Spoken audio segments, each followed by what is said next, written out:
ذکر مسند کہ کلام کے اندر مسند کو ذکر کرنا، کلام کے اندر مسند کو ذکر کرنا۔ مصنف رحمہ اللہ فرما رہے ہیں کہ بھئی کلام کے اندر جو مسند کو ذکر کیا جاتا ہے اس کے جو اغراض و مقاصد ہیں وہی ہیں جو ذکر مسند الیہ کے اندر بیان ہو چکے ہیں۔ بھئی ذکر مسند کے اغراض و مقاصد وہی ہیں جو ذکر مسند الیہ کے اندر بیان ہو چکے، جو ذکر مسند الیہ کے اندر بیان ہو چکے۔ ٹھیک ہے، آپ شاید پتہ نہیں وہ آپ کو یاد ہوں کہ نہ ہوں، ہیں مشکل یہ لگتا ہے نا، تو میں چلو آپ کو دو چار بیان کر دیتا ہوں، بیان کر دیتا ہوں۔ بیٹا یہ کبھی تو مسند کو ذکر اس لیے کیا جاتا ہے کہ مسند کا ذکر اصل ہے، مسند کا ذکر اصل ہوتا ہے، اور اس سے عدول کا کوئی سبب موجود نہیں ہوتا، اس سے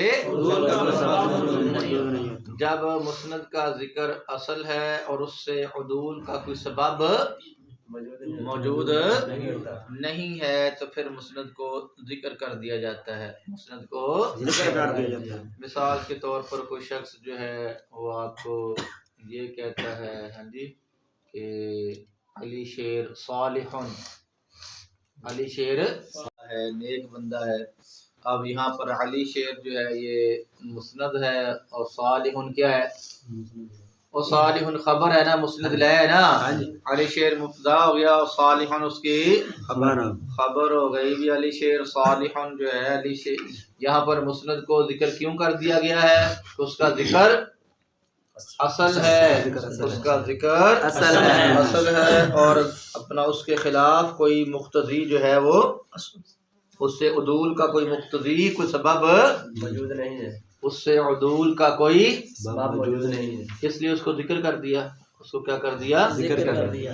ٹھیک ہے، اور دوسری وجہ یہ ہے بھئی کبھی جو ہے وہ قرینے پر اعتماد کے کمزور ہونے کی وجہ سے، قرینہ پر اعتماد کے کمزور ہونے کی وجہ سے احتیاطاً ذکر کر دیا جاتا ہے، قرینہ پر اعتماد کے احتیاطاً ذکر کر دیا جاتا ہے۔ ٹھیک ہے، مثال کے طور پر جو ہے وہ کوئی شخص جو ہے وہ آپ سے سوال کرتا ہے، علی شیر سے کوئی سوال کر لیتا ہے، من اکرم العربی فی الجاہلیت، من اکرم العربی کہ زمانہ جاہلیت میں سب سے بڑا سخی، عرب کا سب سے بڑا سخی کون تھا؟ زمانہ جاہلیت میں تو اس کے جواب میں جو مجیب ہے، جواب دینے والا ہے، وہ کہے حاتم اجود، کیا کہے؟ حاتم اجود، کہ جو حاتم تائی تھا وہ زمانہ جاہلیت کا عرب کا سب سے بڑا سخی تھا۔ ٹھیک ہے، آپ دیکھ لو کہ یہاں پر پیچھے سوال جو ہے وہ کس کے بارے میں ہو رہا ہے؟ سخی کے بارے میں ہو رہا ہے نا، سوال کیا ہے؟ کہ بھائی زمانہ جاہلیت میں عرب کا سب سے بڑا سخی کون تھا؟ زمانہ جاہلیت میں تو سوال کس کے متعلق ہے؟ سخی کے متعلق ہی ہے نا جی۔ تو اب اگر اکیلا ہی حاتم کہہ دیا جاتا، اکیلا ہی حاتم کہہ دیا جاتا اور اجواد جو خبر مسند تھی اس کو ذکر نہ بھی کیا جاتا، تو سوال چونکہ قرینہ ہے، سوال کیا ہے؟ قرینہ ہے، تو لہذا اجود کے ذکر کی ضرورت نہیں تھی، اس کو صرف اس وجہ سے ذکر کر دیا متکلم نے، اس نے سمجھا کہ جو میرا سائل ہے، جو مجھ سے سوال کرنے والا ہے، کہیں وہ اپنے سوال سے غافل نہ ہو گیا ہو، کہیں وہ اپنے سوال سے غافل نہ ہو گیا ہو تو اس نے صرف جو ہے صرف اس احتمال کی وجہ سے کی وجہ سے کہ جو میرا سائل ہے وہ سوال سے غافل ہو چکا ہوگا، اس وجہ سے اس نے احتیاطاً جو ہے وہ اجواد کو ذکر کر دیا ہے، ورنہ اس کا ذکر کی ضرورت نہیں۔ اور ٹھیک ہے، چلو اتنی پہلے باتیں بیان کرو پھر آگے کرتے ہیں ذرا۔ یہ اس کے بعد ایک ہیلو بیٹا، جو مسند کو ذکر کرنے کے جو اسباب ہیں، مسند کو ذکر کرنے کے اسباب ہیں، ان اسباب میں سے ایک سبب ایک سبب جو ہے وہ یہ بھی ہے کہ جو متکلم ہے نا جی، متکلم وہ اس بات پر تنبیہ کرنا چاہتا ہے، متکلم اس بات پر تنبیہ کرنا چاہتا ہے کہ جو میرا مخاطب ہے وہ بیچارہ کند ذہن اور غبی ہے۔ کیا ہے؟ کند ذہن اور غبی ہے، تو متکلم مسند کو ذکر کر دیتا ہے مخاطب کی کند ذہنی اور اس کی جو غباوت ہے، اس کی جو غباوت کا معنی کند ذہنی ہے نا، اس کی کند ذہنی اور غباوت جو ہے اس کو آشکارا کرنے کے لیے، اس کو واضح کرنے کے لیے کیا کر دیتا ہے؟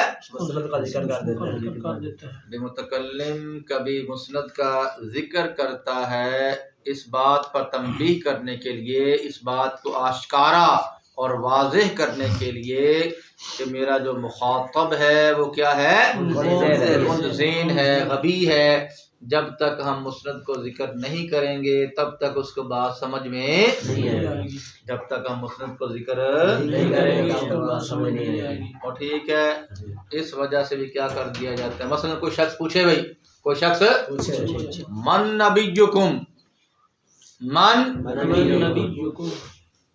تمہارے نبی علیہ السلام کون ہیں، تمہارے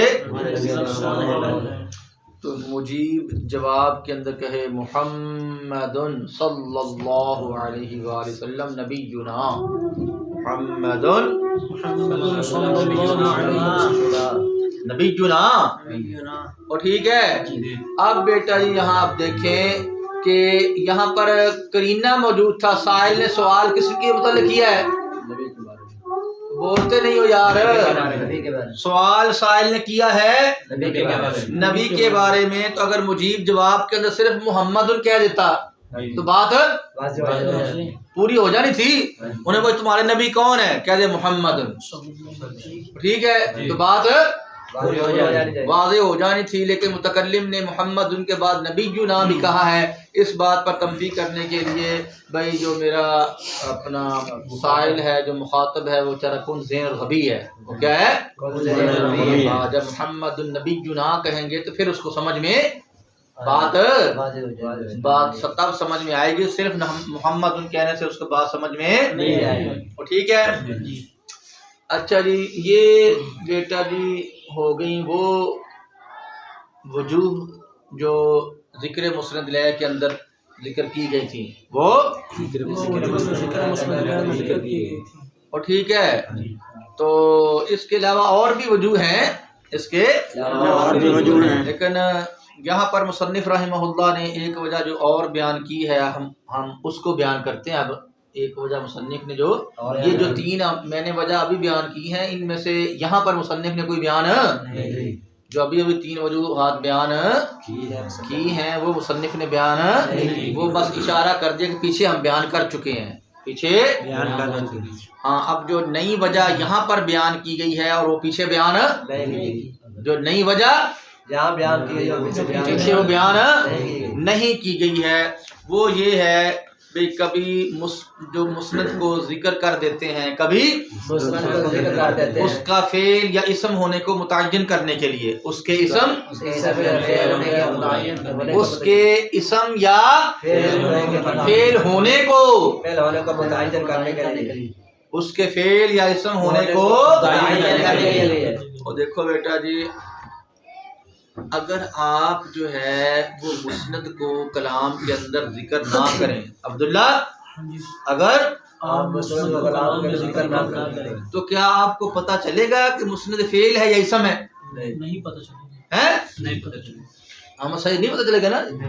جب تک کلام کے اندر آپ مسند کو ذکر نہیں کرتے تب تک آپ کو پتہ نہیں چلے گا کہ یہ مسند ہے، یہ فعل ہے یا اسم ہے. تو اگر آپ یہ پتہ چلوانا چاہتے ہیں بھئی جو مسند ہے وہ فعل ہے یا مسند کیا ہے، اسم ہے، تو پھر آپ کو اس کو کیا کرنا پڑے گا، ذکر کرنا پڑے گا. کیا کرنا پڑے گا؟ اور ٹھیک ہے، آپ کو بیٹا جی اگر فعل جو ہے وہ، اگر مسند جو ہے وہ فعل ہوگا، اگر ہوگا تو آپ کو پھر پتہ ہے کہ فعل جو ہوتا ہے یہ تجدد اور حدوث پر دلالت کرتا ہے. کیا ہے؟ یعنی فعل کے بار بار ہونے پر کیا کرتا ہے، فعل کے بار بار ہونے پر دلالت کرتا ہے. اور جو اگر مسند کیا ہوگا، اسم ہوگا، اگر اسم ہوگا پھر آپ کو پتہ ہے کہ جو مسند ہوتا ہے وہ ثبوت پر دلالت کرتا ہے. وہ کیا ہے؟ ثبوت پر دلالت کرتا ہے. ہاں، وہ مسند بتاتا ہے کہ جو مسند ہے یہ مسند الیہ کے لیے، مسند الیہ کے لیے جو ہے وہ استمرار اور دوام کے طریقے پر کیا ہے، ثابت ہے. جو اور ٹھیک ہے نا بچوں، آپ نے بیٹا جی وہاں پر بات آپ کو اگر یاد ہو تو آپ نے بات وہاں پر پڑھی تھی ہدایت النحو کے اندر، سلام علیکہ، سلام علیکہ، اس کا معنی کیا تھا بولا؟ سلام من قبلی علیکہ، میری طرف سے تم پر کیا ہو. ساری پچھلی والی باتیں آپ نے بھولے ہوئے، لگتا ہے پچھلی باتیں بھولے ہوئے ہیں. وہاں پر یہ تھی وہ اصل عبارت تھی سلمت سلام علیکہ، سلمت سلام علیکہ. پھر کہا سلمت فعل کو کیا کر دیا، حذف کر دیا، اور سلامن کے جو سلامن کا جو نصب تھا اس کو رفع سے سلامن بدل دیا، یعنی اس کو جملہ فعلیہ سے جملہ اسمیہ بنا دیا تاکہ یہ دوام و استمرار پر دلالت کرے. کیا کرے؟ دوام و استمرار پر دلالت کرے. اور ٹھیک ہے نا جی. تو بیٹا جی جو اپنا مسند جب کیا ہوگا، اسم ہوگا. مسند جب اسم ہوگا وہ کس پر دلالت کرے گا؟ اور ٹھیک ہے، تو اگر متکلم کا جو مقصد ہے وہ مسند کو مسند الیہ کے لیے وہ دوام اور استمرار کے طریقے پر ثابت کرنا مقصود ہو، اگر متکلم کا مقصود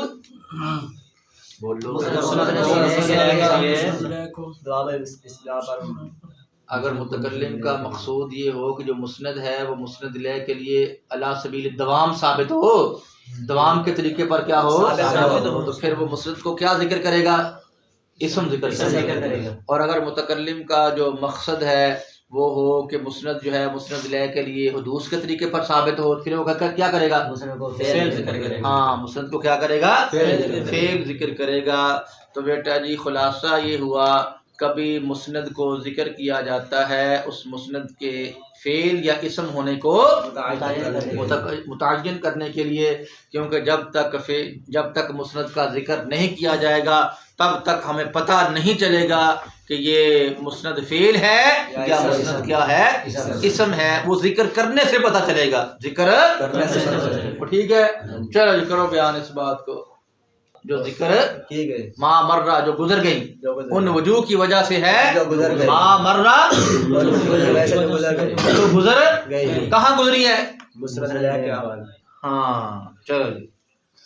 اور اگر مسند کا اسم یا فعل اور یہ کہ کیا ہوا، ہاں، اور یہ کہ متعین ہو جائے مسند کا اسم یا فعل ہونا، ہاں یہ کہ کیا ہو جائے، متعین ہو جائے، اور اسم یا فعل ہونا کیا ہو جائے، متعین ہو جائے. اسم اور فعل ہونے کو متعین کرنے کے لیے بھی کہہ سکتے ہیں. اور یہ کہ متعین ہو جائے اس مسند کا کیا ہونا، اسم ہونا یا فعل ہونا.